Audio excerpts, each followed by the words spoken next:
plan B-nya. Sekali lagi sahabat semua, saya ngomong begini kelihatannya menyeramkan, tetapi memang berangkatnya saya dari trade analysis. Saya melihat apa-apa dari worst scenario, dari skenario terburuk, dari trade analysis. Kalau itu bisa diselesaikan, ya sudah, kita aman gitu ya. Tapi kalau kita nggak tahu, jangan sampai gini loh. Saya tuh kadang-kadang kesel sama pejabat sekarang ya. Jadi di bulan Januari kita underestimate terhadap COVID. Februari masih underestimate. Jadi sebelum peristiwa terjadi, kita tuh underestimate terhadap apapun. Tapi begitu sudah terjadi, kita overestimate. Jadi begitu Januari underestimate, tahu-tahu Maret ada, wah paniknya kayak besok mau kiamat. Kita overestimate. Terus sekarang balik underestimate lagi, gitu ya. Sama seperti, akan pernah nggak di Laut Natuna Utara? Saya nggak mau lagi menyebut Laut Cina Selatan. Laut Natuna Utara gitu ya. Enggak mungkin perang lah, mereka damai segala macam. Tapi kita underestimate, begitu perang beneran, wah kita overestimate gitu ya. Di zaman Pak Harto, di zaman senior-senior kita, itu terbalik. Sebelum kejadian mereka overestimate. Begitu kejadian mereka udah tahu counternya gitu ya. Kembali kita sama, kita sekarang overestimate aja dulu deh. Anggap COVID ini sampai 2021 baru selesai. Anggap itu dulu, vaksinnya baru ada. Jadi kita harus sudah nyiapin 1,5 tahun ke depan ngapain. Overestimate, kalau nggak kejadian nggak apa-apa gitu ya. Nah, kembali ke apa yang harus dilakukan. Jadi saat ini, sekarang kita balik. Kita tambah lagi, bukan dibalik. Gimana kalau benar-benar COVID ini ada skenarionya? Ada globalis yang ingin mengontrol dunia, yang merasa bahwa negara itu less important, nggak terlalu penting. Control the people itu yang menjadi penting. Dan mereka menganggap cara mengontrolnya adalah dengan memberikan reign of terror. Atau mengirimkan teror, dengan teror tersebut dunia panik. Dunia panik akhirnya solusinya di mereka. Teknologi, medicine dan lain sebagainya. Jadi kalaupun mereka ini by design, kapan vaksinnya keluar? Mereka pasti udah punya vaksinnya gitu ya. Kapan vaksinnya keluar? Vaksinnya keluar adalah 2 bulan sebelum vaksin kompetitornya datang. Kenapa? Karena ngitungnya begini. Saat ini di dunia ada 11 juta terpapar, di Indonesia ada 65 ribu hari ini gitu ya. Itu adalah Juli, akhir diperkirakan Indonesia mungkin 100 ribu, dunia kira-kira 20 juta.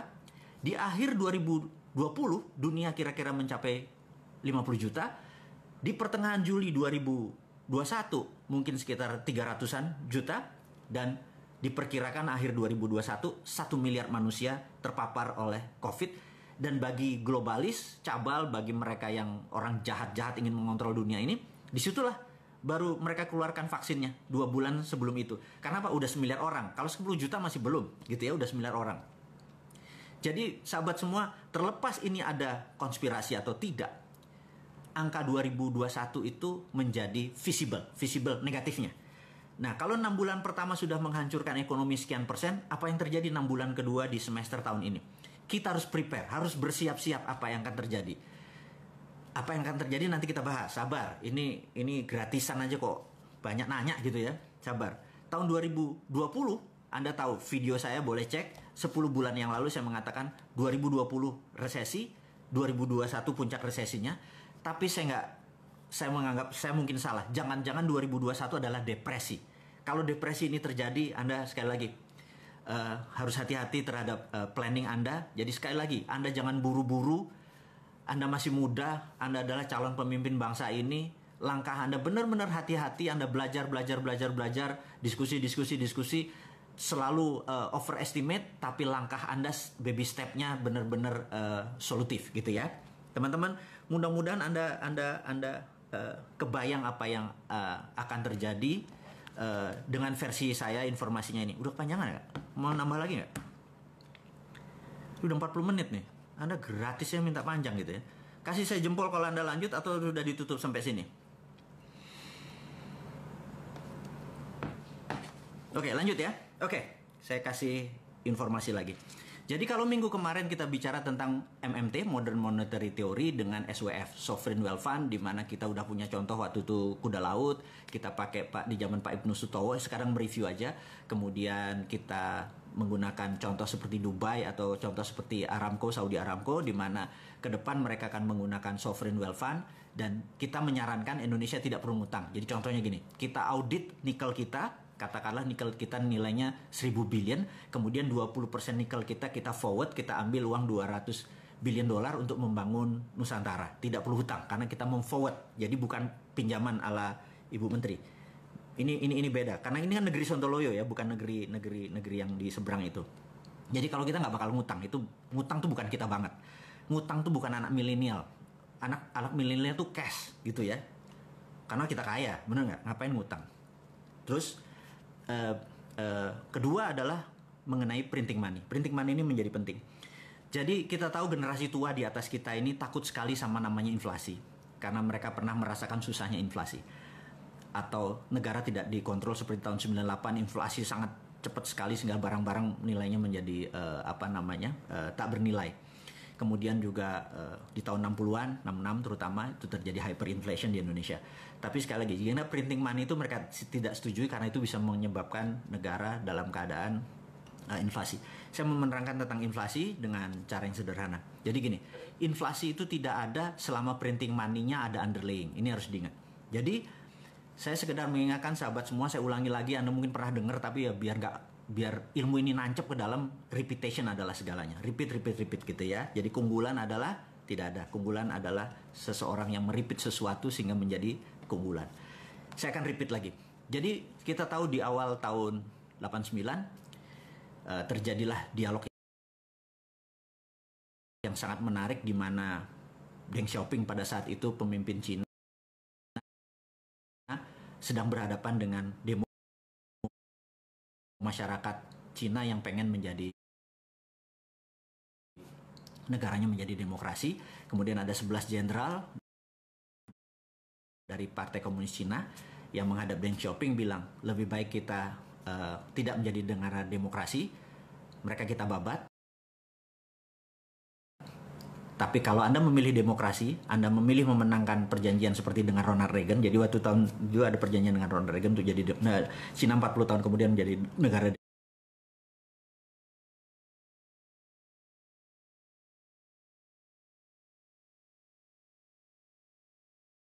demokrasi.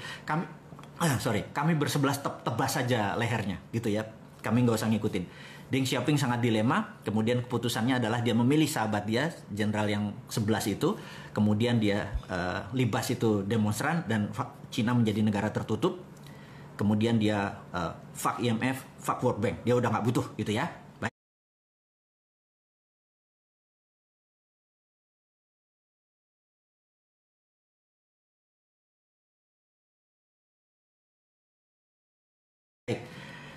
Akhirnya mereka ber-12 rapat dan rapat ini menjadi sangat fenomenal karena ada sebuah tagline yang saat ini masih ada, yaitu hari itu, momen itu adalah ada sebuah kata-kata ya namanya The Secret Meeting That Changed China. Disitulah adalah masa meeting rahasia yang merubah Cina sampai sekarang, yaitu mereka menggunakan dua currency, satu renminbi, satu yuan. Yuan untuk di luar China, renminbi di dalam Cina. Renminbi dicetak berdasarkan proyek. Nah, saya memberi contoh nih ya. Saya memberi contoh. Gimana caranya pada saat misalnya si Sontoloyo ini jadi presiden. Contoh ini ya, jangan ngarepin. Saya nggak akan pernah mau. Jadi, contoh. Jadi gini. Jadi suatu hari Menteri PUPR datang. Lapor Pak Presiden, kita perlu bangun 1 juta rumah. Oke? Terus Menteri BUMN, Anda perlu berapa? Perlu 100 triliun Pak. Oke. Menteri Keuangan print 100 triliun, kasih Menteri BUMN, kemudian Menteri BUMN itu akan membagikan uang 100 triliun itu kepada pabrik, misalnya pabrik baja untuk besi, pabrik kusen kayu, pabrik paku, pabrik bata, dan semua tidak boleh ada unsur impor. Jadi semuanya lokal, dan begitu bangunan itu dibangun jadi tidak boleh ada bunga. Orang bayar tidak boleh ada bunga. Kemudian tidak boleh harga dinaikkan. Jadi misalnya 1 meter persegi dari bangunan tersebut adalah 3 juta per meter, makanya 100 meter persegi ya 300 juta. As it is. Kemudian begitu masyarakat membeli, uang itu diambil, Menteri BUMN kasih ke Menteri Keuangan. Setiap uang masuk, bakar. Setiap uang masuk, bakar. Kemudian 5 tahun kemudian begitu gedung jadi, gedung itu dibeli oleh masyarakat, uangnya masuk lagi, bakar senilai yang sama. Apa yang terjadi? 100 triliun tersebut dibakar, kemudian underlay-nya adalah perumahan yang 1 juta unit tadi. Inflasinya di mana? Nggak ada. Itulah yang dibangun oleh Cina. Kenapa Cina segitu besar? Jadi Cina membangun itu berdasarkan proyek. Print renminbi proyek. Dulu renminbi dan yuan itu benda yang berbeda. Tapi sekarang 30 tahun kemudian renminbi dan yuan satu, udah nggak kita bicarakan lagi. Nah, kemudian begitu Amerika saat ini perang sama Tiongkok, apa yang dilakukan oleh Amerika? Amerika bisa melakukan dollar reserve value. Apa itu dollar reserve value? Dollar reserve value itu begini. Cadangan devisanya Cina berupa dolar sekitar berapa? 2 triliun dolar atau 2000 billion. Apa yang terjadi kalau dolar dipotong jadi separuh sehingga nilai devisa dia menjadi separuh? Indonesia yang 130 billion dolar dipotong separuh, bubar Indonesia ini langsung, nggak bisa beli minyak, nggak bisa beli pangan dan lain sebagainya. Jadi sangat sensitif begitu devisanya dipotong. Apa yang Cina lakukan saat ini? Dia menciptakan e-renminbi. E-renminbi ini adalah digital renminbi, new printing money. Jadi Amerika mau potong separuh, bodo amat, gue udah punya. Gitu ya. Nah, jadi saya sarankan kepada Pak Presiden, teman-teman kita sepakat di Republik Sontoloyo ini untuk mengingatkan Presiden kita di negara tetangga itu bahwa kalau mau keluar dari masalah bangsa Indonesia, print money, gunakan e-rupiah. Base-nya apa? Kalau e-rupiah kan digital. Gunakan blockchain. Karena blockchain itu kan trusted open ledger, sehingga uang keluar kemanapun bisa. Waktu kita menganggap ini sudah cukup beredarnya, kita tarik kembali dengan strategi blockchain, ketarik juga. Sehingga tidak ada inflasi. Inilah solusi untuk menolong bangsa ini untuk menjadi bangsa yang besar, melebihi Tiongkok, melebihi Amerika dalam waktu sekejap. Jadi, hater dan buzzernya Bosman itu adalah kaki tangannya Amerika dan Tiongkok yang tidak pengen Indonesia berdaulat. Dan sahabat semua, Anda jangan takut untuk proyek ini dikorup. Anda itu berpikir kuno. Kalau ada berpikir, nanti gimana dikorup? Nggak mungkin dikorup karena ini pakai blockchain. Dan nggak mungkin dikorup karena ini ada underlayingnya. Sekali lagi, sahabat semua, lupakan cara berpikir lama. Lupakan inflasi, lupakan itu namanya dikorup segala macam. Ini blockchain. Dan strategi ini simple, negara tidak usah menggunakan infrastruktur yang lama, gunakan infrastruktur yang baru. Gunakan infrastruktur yang baru. Caranya bagaimana? Saya punya sahabat, saya punya sahabat begini. Sahabat saya manggil Kak Camah, dia usianya mungkin 15 tahun di atas saya. Kakak saya ini seorang wanita yang punya masalah di otaknya. Jadi kalau ternyata pas di CT scan itu ada blocking di kepalanya.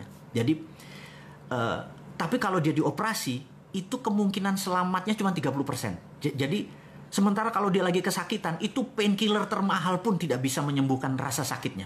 Jadi apa yang terjadi? Begitu dia sakit dia bisa pingsan. Kemudian gimana solusinya? Dia dioperasi, chance peluangnya kecil, sementara di kepalanya ada blockage atau pemblokan. Jadi kalau di jam 9 malam dia mulai ngebatik, pakai canting dia ngebatik gitu ya. Tidur jam 3 pagi atau habis subuh dia baru tidur. 2 tahun kemudian dia merasa heran kok selama pusingnya atau penyakit kepalanya nggak hilang gitu ya. Kemudian dia ke Singapura untuk CT scan. Sahabat semua, apa yang terjadi? Allah itu luar biasa. Jadi ini otaknya dan jaringan saraf yang keblok tadi, tahu-tahu tumbuh jaringan baru, masih kecil. Itulah yang membuat solusi sehingga dia bisa normal kembali gitu ya. Jadi dia menciptakan saraf baru. Nah, pada saat ini Indonesia seperti bloknya otak tadi. Kalau pakai cara yang lama nggak selesai negara ini. Jadi apa solusinya? Solusinya adalah gunakan jalur baru. Lupakan yang lama, biarin yang lama, biar orang yang lama, yang politikus apa segala macam biar di sini. Kita yang muda-muda gunakan jalur baru. Itulah yang akan kita lakukan segera, gunakan e-rupiah. Jadi sahabat, rasanya kalau bisnis seperti apa yang kita sebut tadi atau ekonomi seperti tadi kelihatan gampang. Sesungguhnya segampang itu. Yang dibikin rumit itu mereka supaya kita anak muda atau Anda, bukan saya udah tua. Yang anak muda seperti kalian semua itu tidak mau mengelola negara ini. Sahabat, adik-adikku, ambil 4 tahun lagi Anda yang harus berdaulat. Kalau ini nggak dipakai juga e-rupiah, kita tunggu 4 tahun lagi dengan sabar. Saya kasih itu semua. Dan jangan harap saya minta posisi. Anda yang lebih berdaulat. Saya cuma mau ngewirit jagongan aja lah. Makan jagung di rumah, guyang-guyu, ketawa-ketawi. Itu membuat umur saya mungkin jadi 100 tahun. Daripada saya harus berada di tengah-tengah Anda yang muda-muda, saya malu. Gitu ya. Jadi, sahabat semua, di ujung pembicaraan topik hari ini, semoga sahabat semua berkenan, semoga sahabat semua bisa menjadi panji-panji pejuang-pejuang digital patriotism, di mana kita akan merebut kembali kedaulatan, tidak mulai dari kapanpun, tapi dari sekarang. Anda harus terus belajar, Anda terus semangat. Sekali lagi COVID itu ada, dan kita harus nggak boleh kalah dengan COVID. Globalis itu ada, kita nggak boleh kalah dengan globalis. Kita harus punya strategi itu. Kita terus berjamaah, kita terus saling kontak, kita terus selalu bersama-sama. Akhirul kalam dari saya ucapkan